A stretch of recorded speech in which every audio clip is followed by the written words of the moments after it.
Hello, my friends. Last night we received confirmation of new Russian breakthroughs in the Pokrovsk direction. To start with, two buildings of the meat processing plant have come under Russian control, despite the fact that the Ukrainian forces were destroying them there with drones. The advance in this area was roughly 4 kilometers.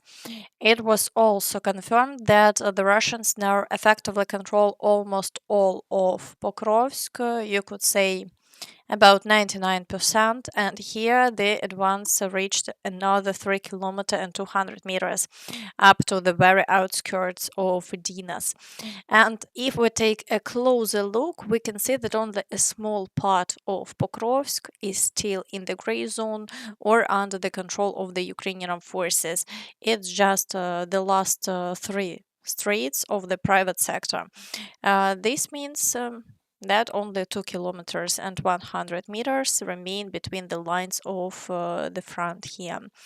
Whether there is still a chance to retreat is a big question, but according to the latest map updates, we can see that today is basically the day we lost Pokrovsk. Friends, be sure to write your thoughts about this in the comments. We can also see that Myrnohrad, as before, hasn't yet been captured by the Russians, and Ukrainian soldiers are still there holding the defense. But how to get out of such a large city is a very interesting question. The fighting continues. The Russians are breaking through from Pokrovsk toward the village of Rivne, and in the Myrnohrad area, they're also trying to move toward the village of Svitle to completely and physically encircle Pokrovsk. So this situation here is catastrophic. Meanwhile, the Russians have already moving toward the village of Hryshine and are trying to gain a foothold on the outskirts. Activity here continues and the Russians keep advancing. As for the Dobropillia direction, the Russians are trying to push toward the city of Biletsky. They are assaulting Suvorove, Novopavlivka, the village of Vilne, and pushing toward Kucherev Yar and Shahove, and attacking Volodymyrivka and Sofiivka. Activity here is extremely high, and it's clear they still have plenty of reserves, so offensive operations are not stopping. Now let's move to the Novopavlivka direction. The situation here is also continuing to worsen after breaking through on the outskirts of Novopavlivka. The Russians managed to capture part of Ivanivka.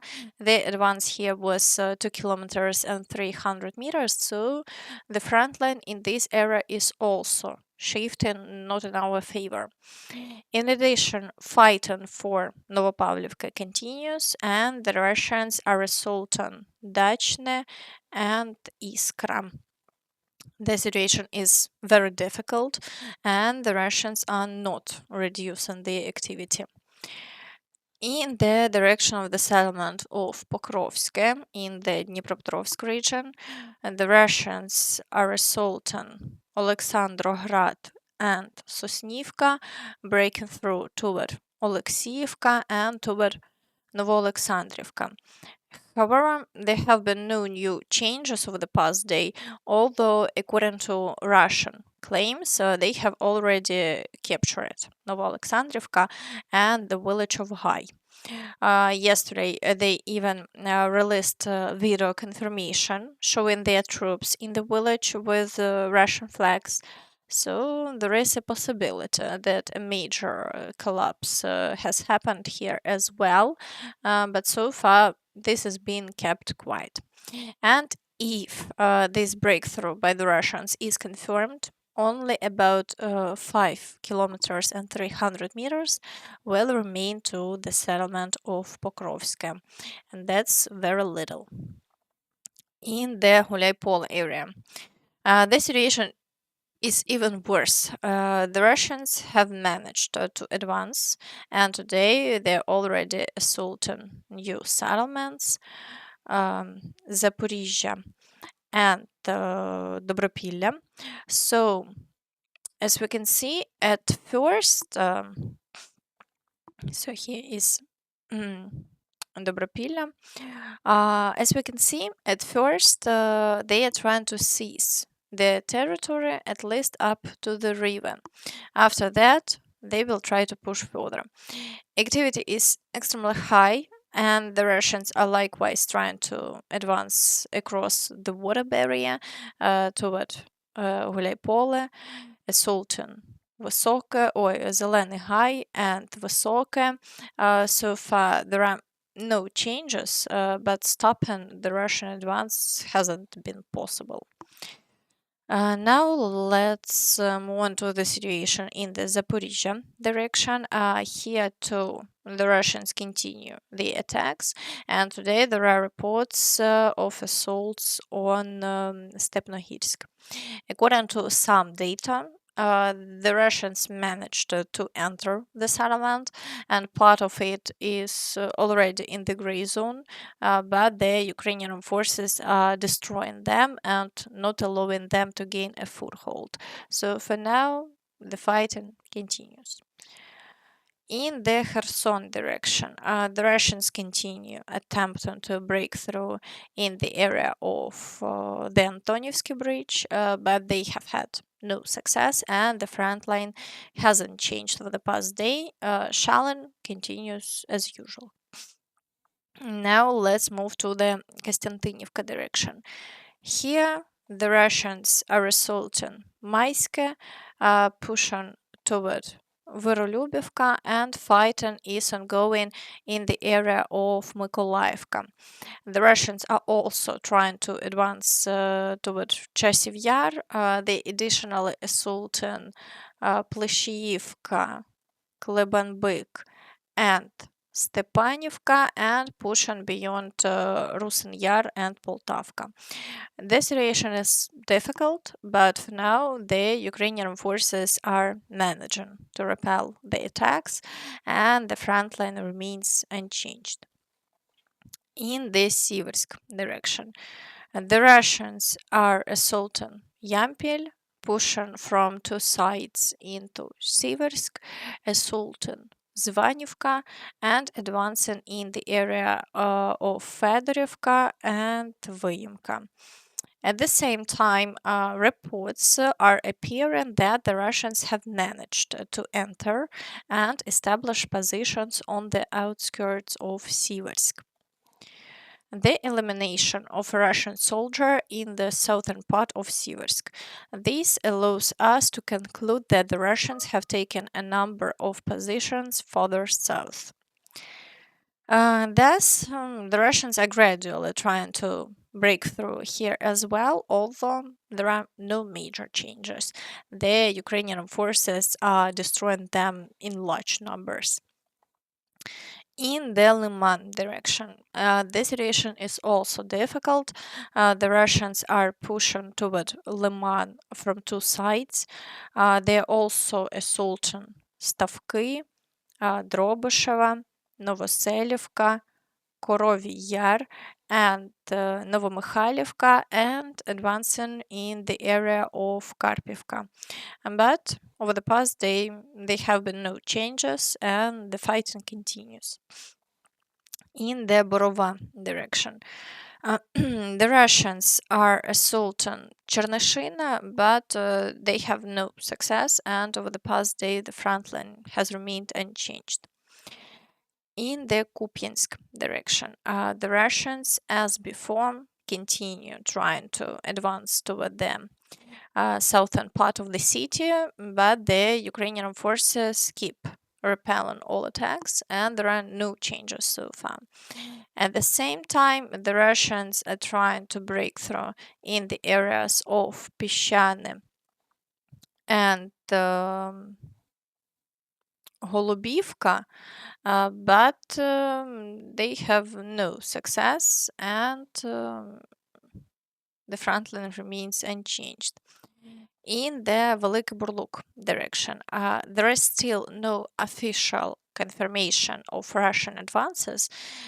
However, it's highly likely that Dvorichansk has been captured, as well as Bolohivka and Odradne. On the geolocation maps, we can already see these villages in the red zone. And yesterday, the Russians released a video with their flags in the village. So for now, we are still waiting for official confirmation from the Ukrainian side. In the Vovchansk area, the fighting continues. The Russians are pushing into the southern outskirts of the city, but so far there are no changes along the front line, and the Ukrainian forces are managing to eliminate them there. In the Sumy direction, things are quiet for now, and no new attacks have been recorded. Meanwhile, Zyuganov declared that if necessary, they will once again capture Berlin. And what will happen? We will win. Don't take it seriously. We took Berlin 3 times. If needed, we'll take it a 4th time. I am a peaceful person. I am for peace. Overall, they still believe they can make it all the way to Berlin. Friends, be sure to share your thoughts about this in the comments. Meanwhile, in Poland, attacks on railway lines have already begun. Overall, 3 acts of sabotage have been recorded on the railway line used to supply aid to Ukraine. After Polish Prime Minister Donald Tusk confirmed that the track on the Warsaw-Lublin route had been blown up, Interior Minister Marcin Kiwinski reported 2 other incidents on the same line. According to him, on Sunday evening, a 60-meter long power line was damaged, and a few hundred meters along the track, a metal clamp was found cut in half by trains passing through the area. Infrastructure Minister Dariusz Klimchak explained that the sabotage occurred on the line running from Warsaw through Lublin to the Ukrainian border. This line was upgraded to a low speeds of 160 kilometers per hour, and about 115 trains travel it daily. The route is also used to deliver military and humanitarian aid to Ukraine. The chief of the Polish General Staff has already stated that Russia is preparing for war in this way. This is truly a pre-war situation, reacted the Chief of Staff to the sabotage on the Warsaw-Lublin railway route. Chief of the Polish General Staff, Wisław Kukula, said that the recent series of cyber attacks and sabotage incidents in the country indicate preparatory actions by Russia. According to him, the adversary is creating conditions that could be favorable for further aggression against Poland. We are, of course, very concerned about what is happening, but it's clear that Russia will not stop and, at a minimum, wants to intimidate the Polish government to reduce support for Ukraine. And that's all from me. So please don't forget to like this video, subscribe to the channel, and hit the notification bell to stay updated on all the latest news. Thank you for watching, and see you next time. Bye bye.